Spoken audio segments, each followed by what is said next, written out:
former President Thabo Mbeki spoke on the kill the Boer, kill the farmer chant in his conversation with SABC News International Editor Sophie Mokoena. He was alluding to it being a chant, and it was not to be taken literally.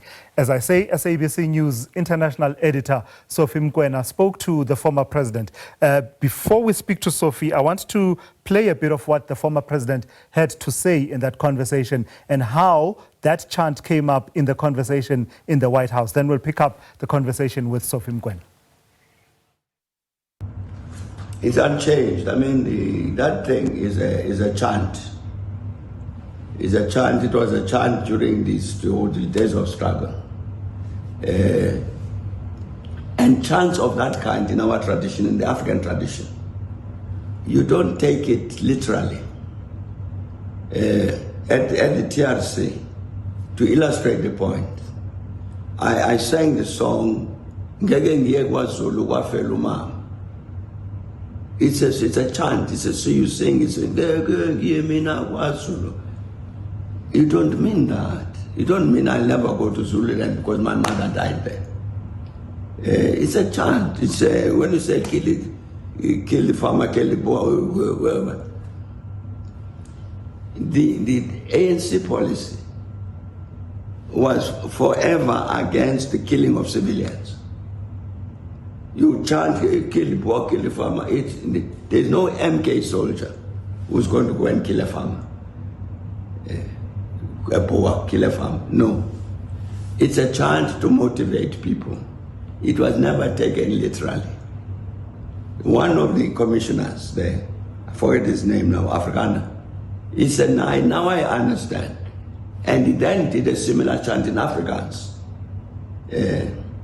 You'd find it in the theater. He did the chant in Afrikaans. He says, and you can't take what it says literally. It's the same thing about kill the farmer, kill the poor. It's not, even during the course of the struggle, it was not literal. There was no instruction to an MK soldier to go and kill any Boer or farmer, just because they are farmers or Boers.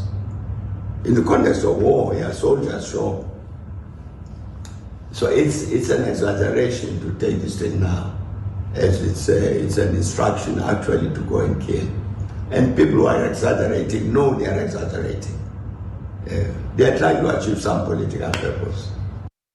All right, so let's pick up the conversation with SABC News International Editor Sophie Mokoena, who is out in Dar es Salaam in Tanzania. So it's quite uncanny, Sophie, just how comparable what former President Mbeki has told you in this interview, how comparable it is to his views all those years ago. And in fact, he makes allusion to that point during the TRC hearings. So clearly he insists that the context of this chant should be taken in finding meaning, in terms of understanding what is meant by it or not meant by it. Yes, you know that during the TRC Commission, he had to present on behalf of the African National Congress and responding to also allegations that were leveled against the ANC in terms of atrocities that were committed before 1994. At that time, he was the deputy president of the ANC, and therefore he did that presentation on behalf of the ANC, surrounded by the leadership of the ANC at that time. And the question came about this issue of the chant, kill the Boer, kill the farmer, because the then Youth League President, Peter Mokaba, used to chant immediately after his speech, and it will evoke emotions in terms of excitement of, political activism. And therefore he was saying, I asked him, now in this day and age, have you changed your mind in terms of whether this song can cause harm? He says, no, I haven't changed my mind like I did and I said in the TRC Commission. My words still stand. It's a chant, and then he did almost the same, because he started making an example of angeke ngiye kwaZulu mina kwafela umama. Him even singing again a bit. You'd recall that video is viral because he was singing, and you know Mbeki often described as an aloof person.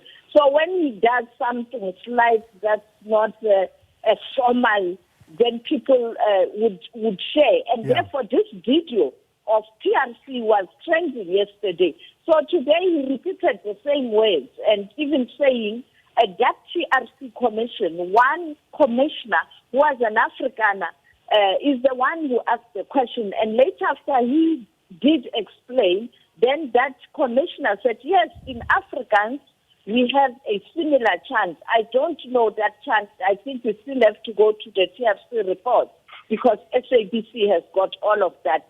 What was the chant in Afrikaans? And therefore, that was it. And he was saying those people who are now blaming the chant for the killings, it's just for nefarious reason and they are mischievous.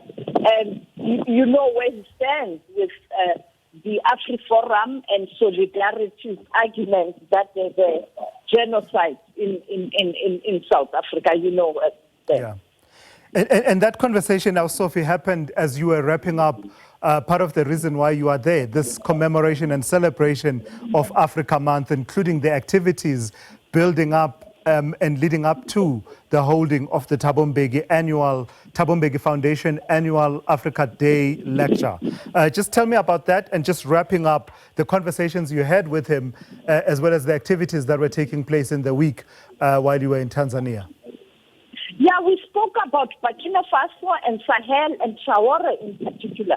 For me, what was new was that he's engaging these generals in Niger, Mali, and Burkina Faso because he is saying these young generals is part of the movement on the continent fighting the remnants of the French oppression and colonialism.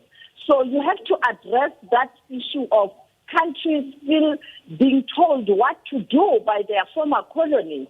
And therefore him saying that he was invited to the unveiling of Thomas Sankara's statue, but he couldn't go because he's chairing a South-South organization, and he was in that meeting. He did send the CEO, Max Bokwane, but he said he will at some point in time travel to the Sahel region, particularly Mali, to go and revive that project of Timbuktu, where you have the treasure of Africa in terms of civilization, and also saying then he would perhaps find time to go to Niger and Burkina Faso later. But when he's in Mali, in Bamako, he's going to ask the government of Bamako to invite Niger and Burkina Faso.